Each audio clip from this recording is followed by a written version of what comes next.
Le doy la bienvenida. Hoy es 5 de octubre, sábado de la 26ª semana del tiempo ordinario. Suplicamos la intercesión en la memoria libre de Santa Faustina Kowalska, Virgen. Hoy 5 de octubre recordamos a una de las figuras más queridas de la espiritualidad moderna. Una santa que tocó el corazón de millones a través de la humanidad y su mensaje de misericordia, Santa Faustina Kowalska. Su vida es un hermoso testimonio de amor de Dios por la humanidad, un amor que ella experimentó de manera íntima y profunda. Es fascinante cómo una vida tan sencilla, llena de silencio, sacrificios y una total entrega a Dios, pudo resonar tanto con el mundo entero. Santa Faustina nació el 25 de agosto de 1905 en el pequeño pueblo de Głogowicz, Polonia. Su nombre de nacimiento fue Elena Kowalska, hija de una familia humilde y trabajadora. Sus padres, Stanislaw y Mariana Kowalski, eran campesinos devotos. Desde pequeña Elena mostró un gran deseo por acercarse a Dios, pero la pobreza de su familia no le permitió estudiar. A los 16 años dejó su hogar para trabajar como sirvienta en varias ciudades, pero en su corazón ya ardía el deseo de entregarse completamente a Dios. A los 20 años, después de una intensa experiencia mística, en la que Jesús mismo le pidió que se consagrara a Él, ingresó al convento de las Hermanas de Nuestra Señora de la Misericordia en Varsovia y tomó el nombre religioso de Faustina. Allí vivió una vida de gran sencillez, desempeñando tareas humildes como cocinera y portera. Sin embargo, su vida interior era profunda, marcada por visiones y revelaciones místicas. Uno de los momentos más importantes de su vida ocurrió en 1931, cuando Jesús se le apareció vestido de blanco con rayos de luz roja y pálida que emanaban de su corazón, y le pidió que difundiera el mensaje de su divina misericordia al mundo. Jesús le confió la misión de recordar a la humanidad que su misericordia es infinita y que sin importar cuán grave sea el pecado, siempre podemos volver a Él con confianza. El mensaje de la divina misericordia fue revolucionario. A través del diario de Santa Faustina, conocido como la Divina Misericordia en mi alma, Jesús mostró a Faustina su deseo de que el mundo entero conociera su misericordia. El deseo, el Señor le pidió que promoviera la devoción a su imagen, la famosa imagen de Jesús con los rayos rojo y blanco, y la celebración de la fiesta de la Divina Misericordia, el primer domingo después de Pascua, una fiesta que hoy en día es celebrada por millones de católicos en todo el mundo.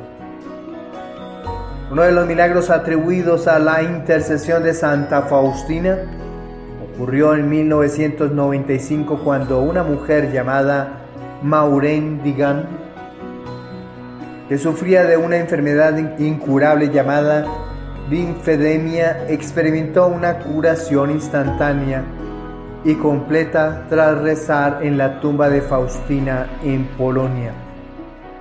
Maureen había sido sometida a múltiples cirugías sin éxito y su enfermedad había avanzado al punto de que los médicos la habían declarado incurable. Después de pedir la intercesión de Faustina, Maureen sintió una paz inexplicable y al día siguiente descubrió que estaba completamente curada. Este milagro fue uno de los principales acontecimientos considerados para su canonización. Santa Faustina fue canonizada el 30 de abril del año 2000 por el Papa Juan Pablo II, quien la llamó la Gran Apóstol de la Divina Misericordia. Su canonización fue un evento muy significativo para la Iglesia, ya que el Papa Juan Pablo II también instituyó formalmente la fiesta de la Divina Misericordia, cumpliendo así uno de los deseos de Jesús revelados por Faustina. A nivel mundial, Santa Faustina es venerada como la patrona de la Divina Misericordia, y su devoción ha crecido de manera exponencial, especialmente en países como Polonia, Estados Unidos, Filipinas y muchas naciones de América Latina, incluyendo Colombia, donde es querida y su mensaje de misericordia es ampliamente conocido. En Colombia, la devoción a la Divina Misericordia ha tocado profundamente los corazones de los fieles. Muchas parroquias y santuarios tienen imágenes de la Divina Misericordia, y en todo el país se celebra con fervor la novena y la fiesta que Jesús le pidió a Faustina. En Garagoa, Boyacá, Colombia, la devoción a la Divina Misericordia ha alcanzado gran relevancia en los últimos años, al punto de que en este lugar se está construyendo un santuario dedicado a esta devoción. En 2023 se realizó la bendición de la primera piedra del Santuario de la Divina Misericordia, un proyecto que busca fortalecer la fe y la espiritualidad en el corazón del Valle del Tenza. Este santuario será un centro de peregrinación para los fieles que buscan experimentar la misericordia de Dios, uniendo así la comunidad católica en torno a esta devoción. El obispo de la diócesis de Garagoa, Monseñor Julio Hernando García Peláez, ha sido una figura clave en la promoción y bendición de este proyecto. Además, la vidente Matilde Oliva Arias Bernal, natural de Garagoa, ha sido un testimonio importante para la difusión de la devoción a la Divina Misericordia en esta región. Su experiencia y visión han contribuido a fortalecer el mensaje de la misericordia divina en la comunidad. Este santuario promete convertirse en un lugar de encuentro espiritual donde los peregrinos podrán acercarse más a la misericordia de Dios siguiendo el llamado de Santa Faustina Kowalska, quien fue la mensajera original de la Divina Misericordia en el mundo. Por eso hoy, 5 de octubre, pidamos a los santos, especialmente a Santa Faustina Kowalska, que interceda por nosotros ante el Señor, que por su intercesión podamos vivir y transmitir la infinita misericordia de Dios en nuestras vidas y en el mundo. Su mensaje resuena con las almas que buscan esperanza y consuelo, recordándonos que no importa cuán lejos nos hayamos alejado, siempre podemos volver a Dios a través de su infinita misericordia. Que su ejemplo de humildad, confianza y entrega total nos inspire a abrir nuestros corazones a la misericordia infinita de Dios. Que como ella aprendamos a confiar en Jesús en todo momento, especialmente en nuestras dificultades, sabiendo que su misericordia nunca se agota. Que Santa Faustina nos enseñe a llevar este mensaje de misericordia a nuestros hermanos y hermanas, para que juntos podamos ser testigos del amor sanador de Dios. Santa Faustina, ruega por nosotros. Amén.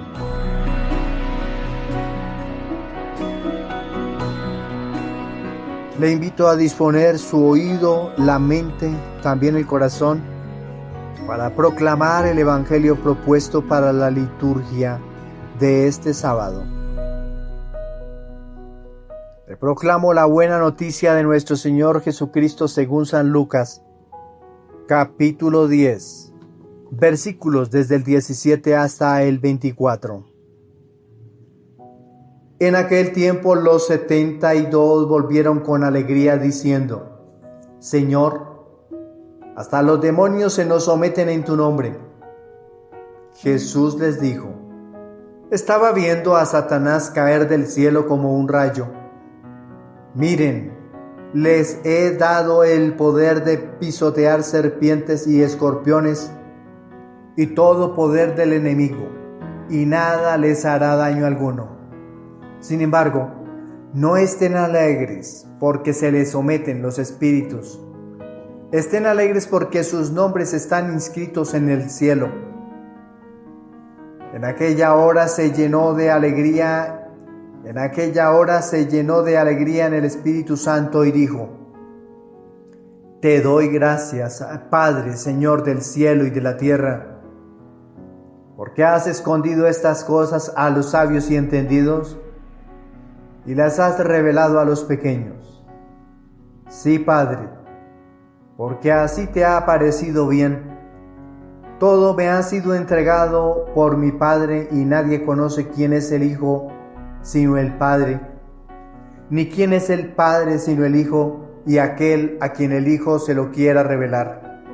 Y volviéndose a sus discípulos les dijo aparte: Bienaventurados los ojos que ven lo que ustedes ven, porque les digo que muchos profetas y reyes quisieron ver lo que ustedes ven y no lo vieron, y oír lo que ustedes oyen y no lo oyeron. Palabra del Señor. Nuestra reflexión para el día de hoy. La propuesta de la primera lectura es la continuación que hemos venido haciendo del libro de Job, hoy en su capítulo 42, terminando ya su último capítulo. El libro de Job nos presenta una de las reflexiones más profundas y conmovedoras sobre el sufrimiento humano y la relación entre el hombre y Dios. En este pasaje final del libro vemos a Job reconociendo la grandeza y misericordia de Dios después de haber atravesado una intensa prueba. Job, quien en el transcurso de su vida se enfrentó a una pérdida total de sus bienes, su familia y su salud, concluye con una renovada comprensión de Dios, quien lo restaura en todos los aspectos. Este proceso de sufrimiento y restauración tiene un mensaje muy importante para nuestra vida cristiana. Profundicemos en sus versículos. Versículos del 1 al 3. Job respondió a Yahvé y dijo: Yo reconozco que lo puedes todo y que ningún plan es irrealizable para ti. ¿Quién es el que empaña el consejo sin saber? Es cierto, he hablado de cosas que no entiendo,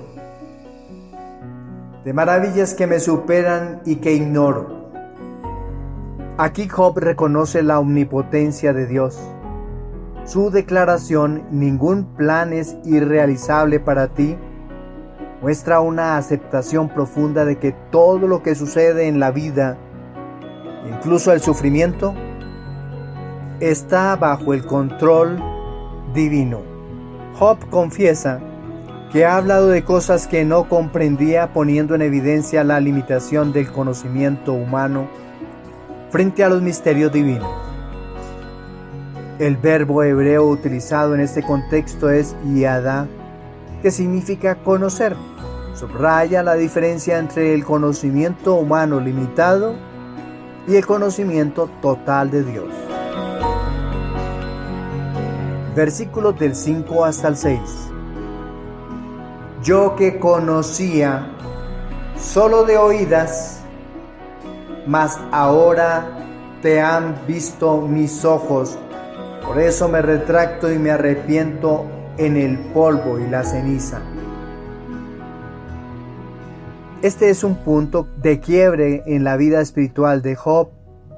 Antes de su prueba, Job había conocido a Dios solo de oídas, es decir, a través de las tradiciones o conceptos abstractos, pero ahora a través de su experiencia personal de sufrimiento y diálogo con Dios, ha llegado a un conocimiento directo, cara a cara.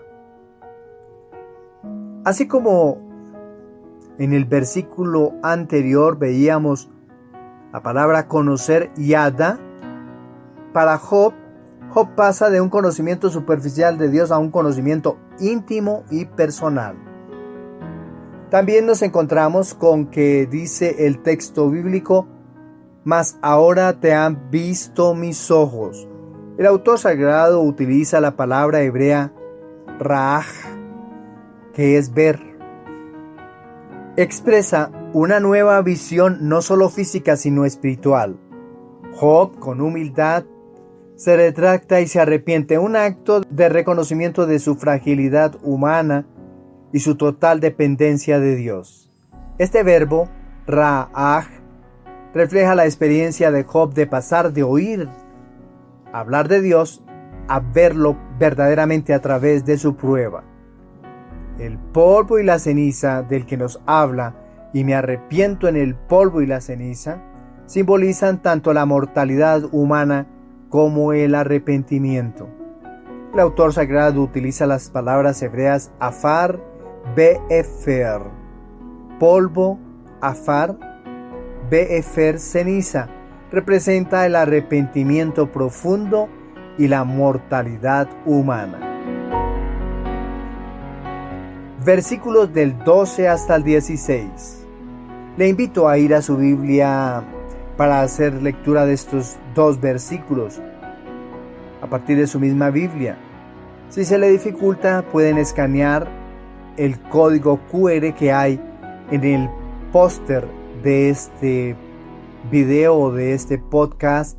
Ahí se encuentran incrustadas las lecturas bíblicas en mi blogger de Google. En la parte de abajo, si vamos nosotros a vistas de manera web o ver esta página desde la web o en estilo web, pueden encontrar también todas las noticias de la Iglesia Católica, e incluso encontrarán una caja donde pueden ustedes poner su intención de oración si la desean. Estábamos hablando de los versículos del 12 al 16.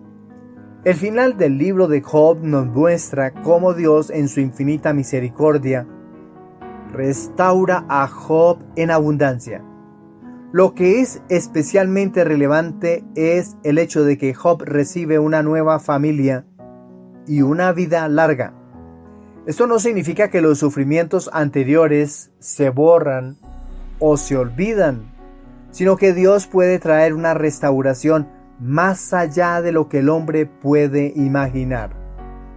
En la numerología bíblica, el número 7 simboliza la perfección divina, mientras que el número 3 está asociado con la plenitud y la manifestación de la divinidad. Los hijos e hijas de Job y la bendición de la vida larga muestran cómo la restauración de Dios es completa y generosa. El libro de Job es considerado uno de los textos más antiguos de la Biblia y pertenece a la literatura sapiencial. Su origen se sitúa probablemente en el segundo milenio antes de Cristo. El nombre de Job, en hebreo Iob, se traduce generalmente como el perseguido o el que sufre, un nombre que refleja perfectamente el tema central del libro. El propósito de este texto es abordar una de las preguntas más importantes de la vida: ¿por qué sufre el justo? Job es un hombre justo y temeroso de Dios, que sin embargo sufre una serie de tragedias aparentemente inmerecidas. El libro explora las respuestas de Job, de sus amigos y de Dios mismo a esta cuestión, sin ofrecer una respuesta sencilla, pero mostrando la grandeza de Dios y la limitada comprensión humana. El libro de Job se sitúa en un contexto histórico desconocido, pero su relevancia teológica es atemporal. La creencia común en el Antiguo Testamento era que el sufrimiento era un castigo por el pecado, pero Job desafía esta noción. Aunque Job sufre, no se le da una explicación racional por parte de Dios. En cambio, Dios le revela su majestad y su plan más allá de la comprensión humana. En tiempos de San Jerónimo, este libro fue muy estudiado y respetado como un texto sapiencial que ofrecía consuelo a quienes sufrían. Jerónimo veía en Job un ejemplo de paciencia y fe inquebrantable. San Agustín, por su parte, reflexionaba sobre el sufrimiento de Job como una prefiguración del sufrimiento de Cristo, quien también fue justo y sin embargo sufrió de manera extrema. El uso de la numerología, especialmente que ya vimos, el número 7, hijos, y el número 3 de hijas, es importante en este pasaje final, pues simboliza la plenitud y la perfección de la restauración de Dios a Job. La vida prolongada de Job, 140 años, también se entiende como una señal de la bendición y favor de Dios. 100 es plenitud, perfección respecto a la norma, respecto a la moral, respecto a la obediencia a Dios, 100, y el número 40 es una generación que ha vivido una experiencia fuerte de Dios. San Agustín veía en la figura de Job la imagen de Cristo, quien también sufrió de manera injusta, pero fue vindicado por Dios. En sus comentarios, Agustín observa que Job representa al hombre que sufre no solo por sus propios pecados, sino también por el mal que afecta a toda la humanidad. Al final, al igual que Cristo, Job es restaurado y glorificado. Para Agustín, el sufrimiento de Job es un recordatorio de que el dolor y las pruebas pueden tener un propósito más grande en los planes divinos. El pasaje que hoy hemos proclamado de Job en su capítulo 42, versículos del 1 al 3, del 5 al 6 y del 12 al 16, nos enseña que el sufrimiento, aunque doloroso, puede ser una herramienta para profundizar nuestra relación con Dios. Job pasó de conocer a Dios de oídas a verlo cara a cara a través de sus pruebas. Este proceso de crecimiento en la fe nos muestra que aunque no siempre entendamos los caminos de Dios, podemos confiar en que Él tiene un plan más grande y amoroso para nuestras vidas. En nuestra vida cotidiana enfrentamos retos y dificultades que a veces nos llevan a cuestionar a Dios. Sin embargo, el ejemplo de Job nos invita a permanecer fieles y a confiar en la bondad de Dios, quien al final nos restaurará. La restauración de Job no borra el sufrimiento, pero lo enriquece con una nueva visión de la vida y de Dios.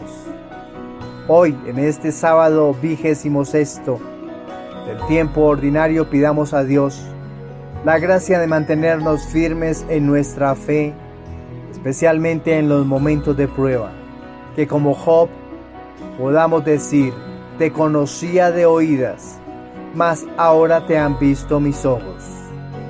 Amén. Ante esta propuesta que nos ha hecho nuestro Padre Dios por medio del libro de Job, le vamos a responder con el Salmo 118. Y nos unimos al autor sagrado con esta frase antífona, suplicándole al Señor: haz brillar, Señor, tu rostro sobre tu siervo. El Salmo 118 en la numeración griega es el más extenso del Salterio y uno de los más profundos en términos de devoción a la ley de Dios. Con su estructura acróstica organizada en 22 estrofas que siguen las letras del alfabeto hebreo, este salmo tiene una clara intención didáctica, invitando al lector a reflexionar sobre la grandeza de la palabra divina. En este contexto nos centramos en los versículos seleccionados que destacan la importancia de seguir los estatutos de Dios, especialmente en tiempos de tribulación y aprendizaje. Profundicemos en sus versículos. Versículo 66. Enséñame la bondad, la prudencia y el conocimiento, porque me fío de tus mandatos. Este versículo refleja una profunda petición por parte del salmista a Dios, solicitando 3 dones esenciales: bondad, prudencia y conocimiento. Estos dones son virtudes necesarias para vivir de acuerdo con la ley de Dios y para actuar de manera justa y sabia.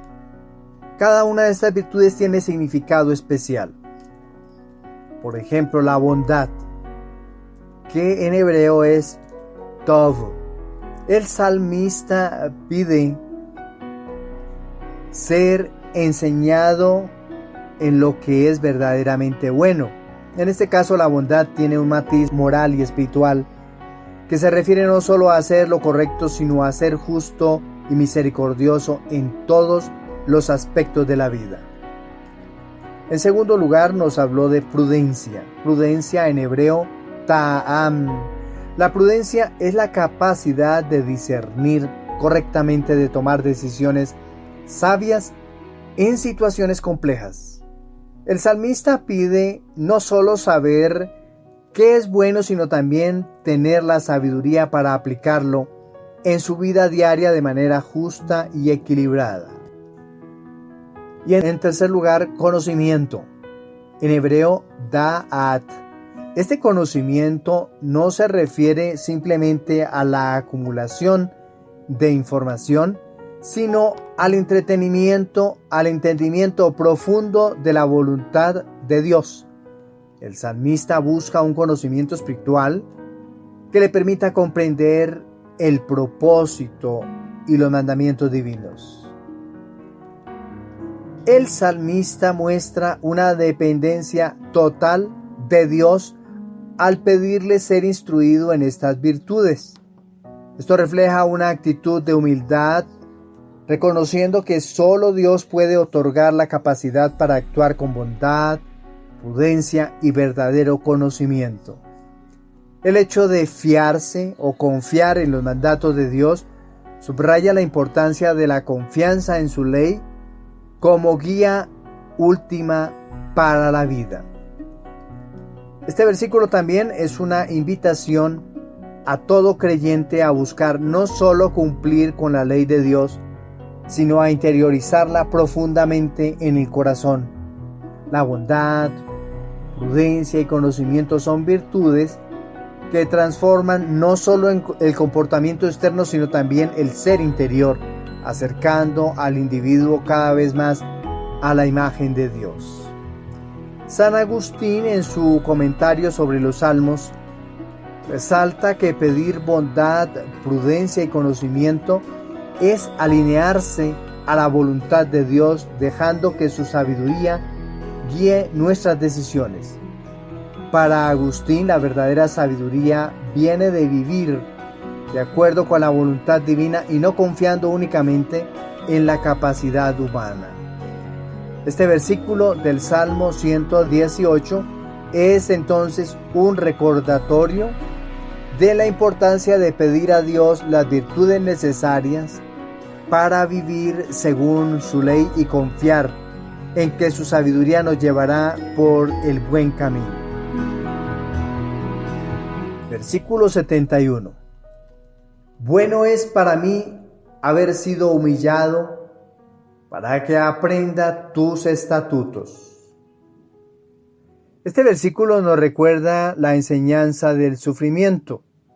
El salmista ve la humillación como algo bueno, porque a través de ella ha aprendido los estatutos divinos.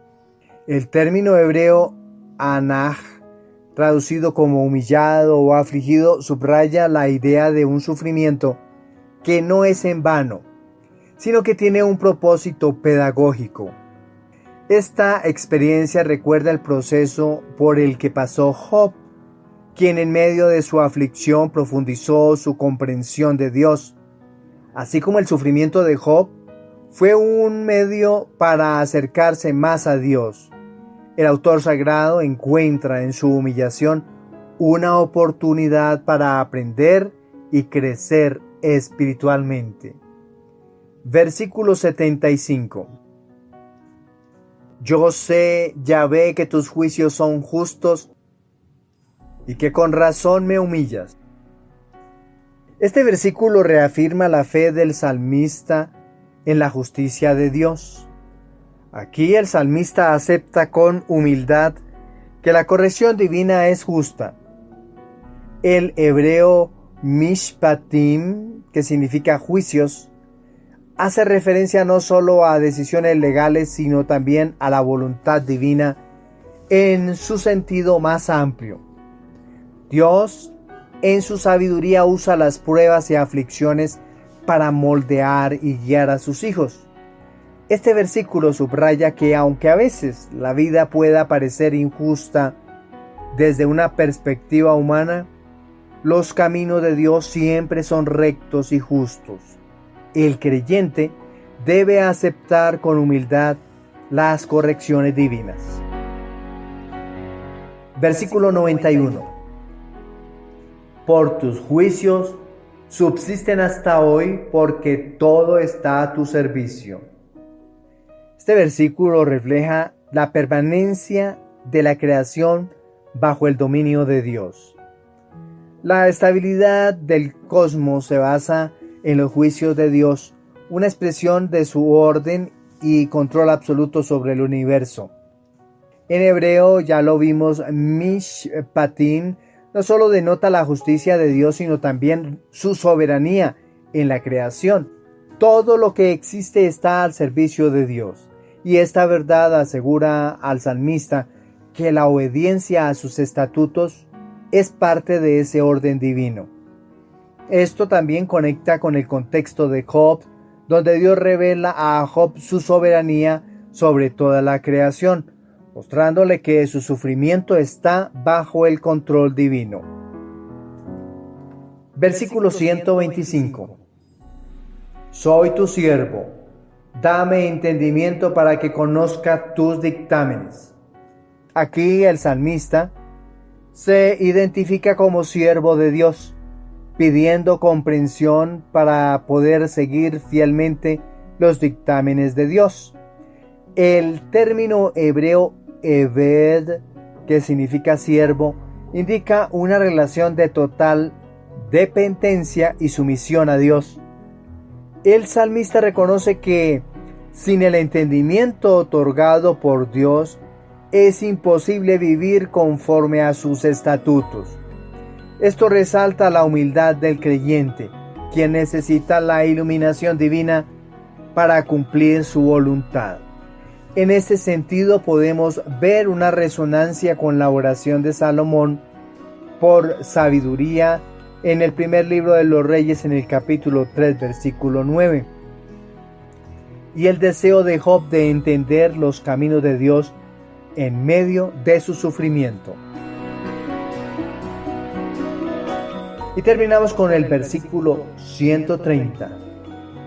La exposición de tus palabras ilumina, da inteligencia a los simples.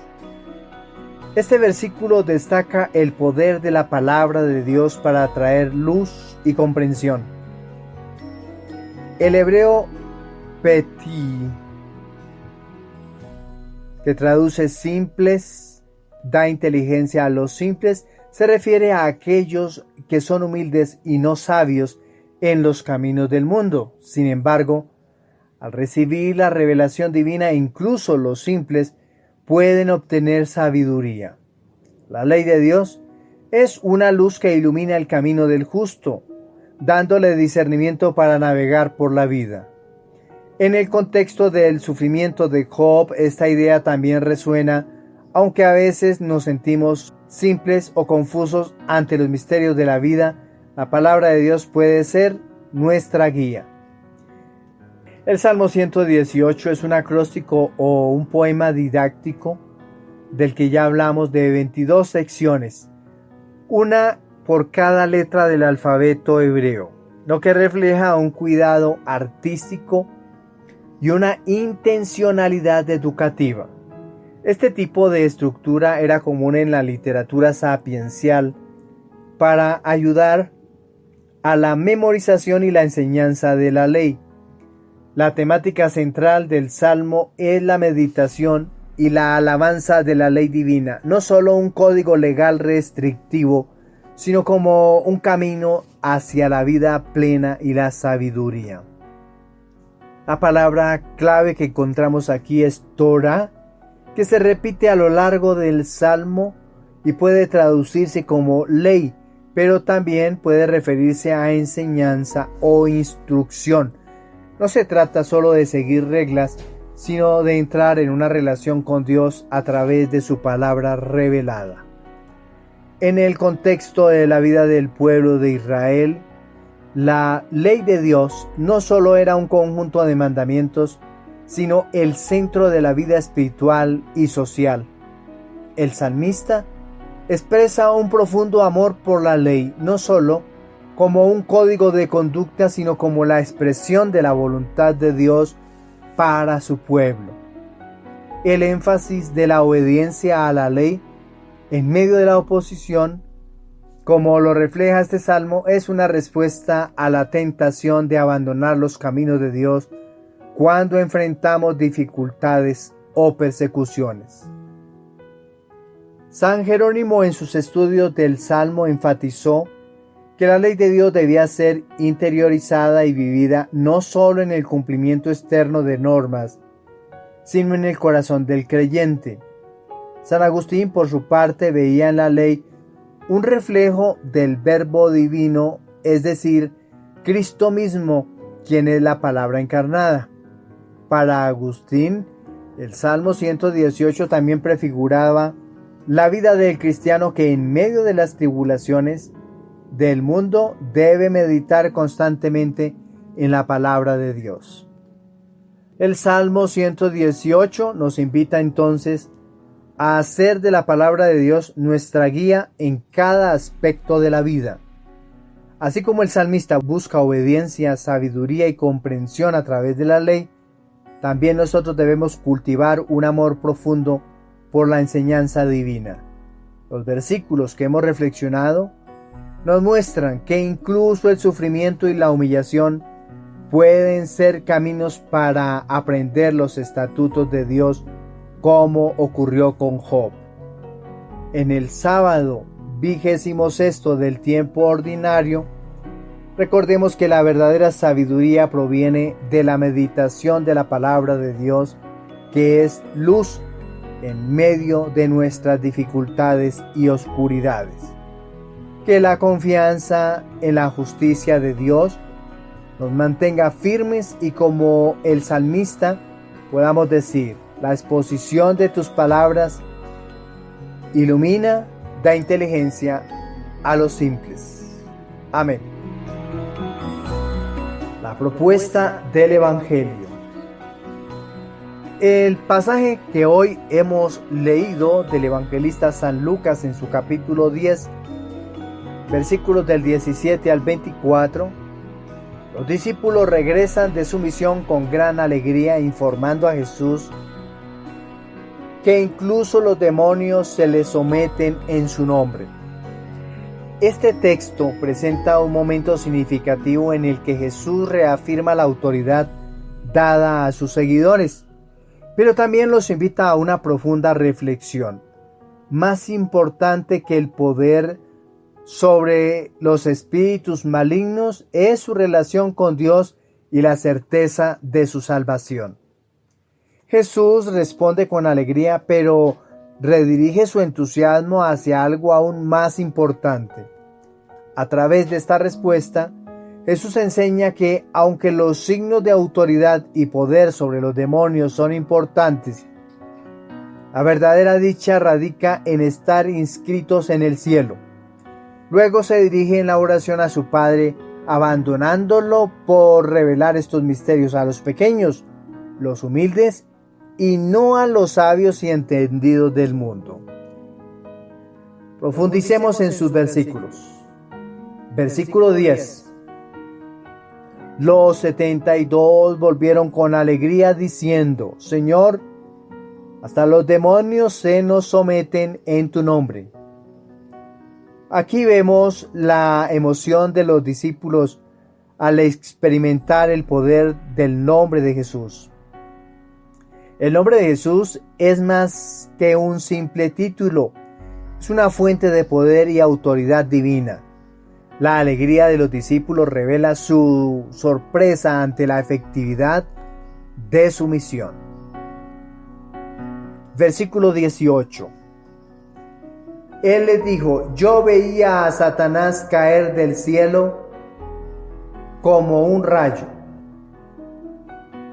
Jesús confirma lo que han experimentado sus discípulos y revela que la caída de Satanás es una realidad espiritual. Este versículo puede recordar a Isaías en su capítulo 14, versículo 12, donde se describe la caída de Lucifer. La misión de los discípulos es parte de la derrota del poder del mal. Versículo 19. Mirad, os he dado potestad para pisotear serpientes y escorpiones, y sobre todo poder del enemigo, y nada os hará daño. Las serpientes y escorpiones simbolizan el mal y el peligro. Jesús asegura a sus discípulos que tienen poder sobre las fuerzas del mal.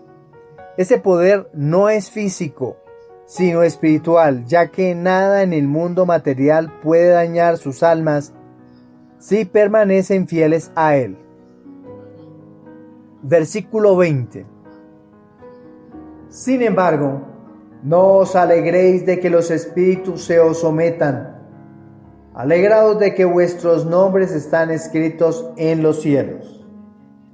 Este versículo es crucial porque Jesús recuerda a sus discípulos que su mayor fuente de alegría no debe ser el poder que ejercen, sino el hecho de que están salvados. La seguridad de la salvación debe ser siempre el centro de nuestra alegría cristiana. Versículo 21.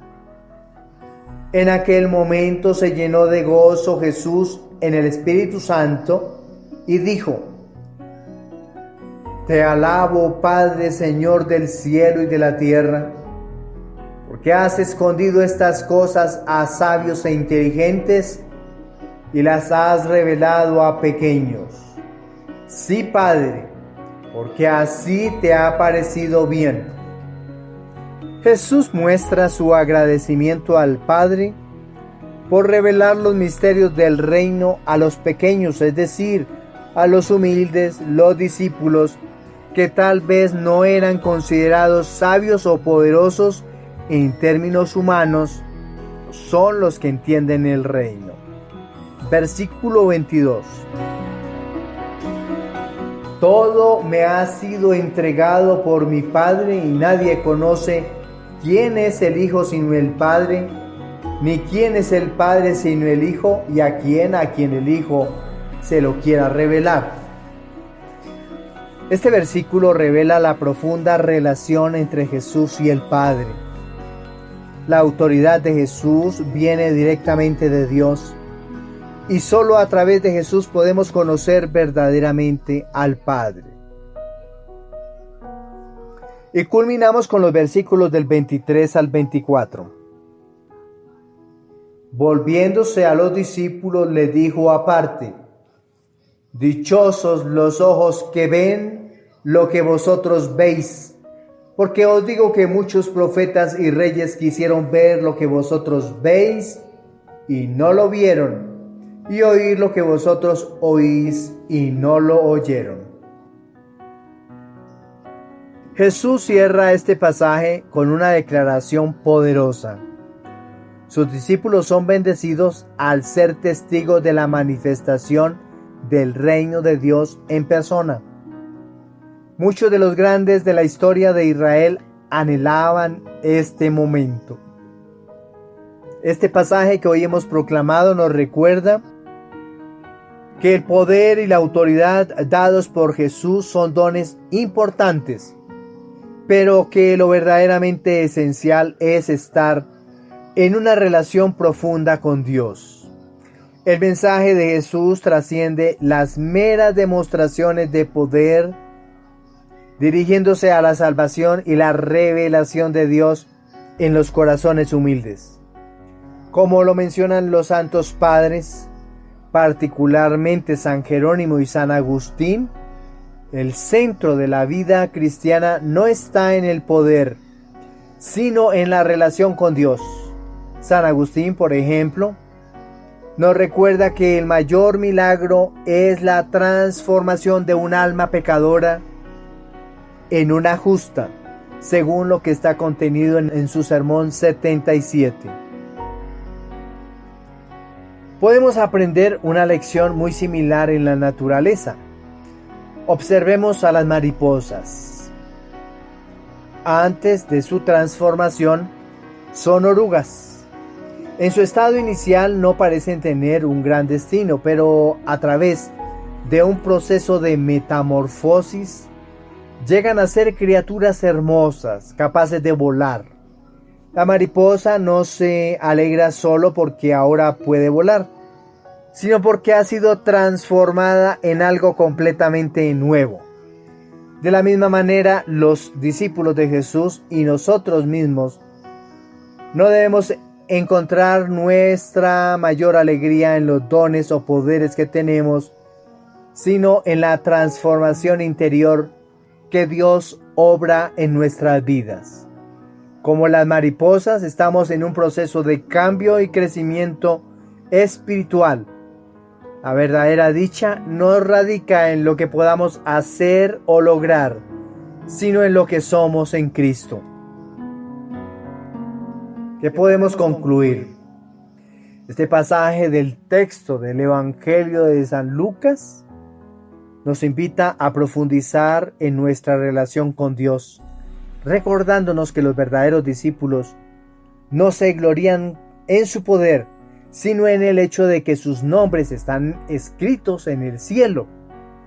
La oración, el servicio humilde y la transformación interna deben ser nuestras principales fuentes de gozo.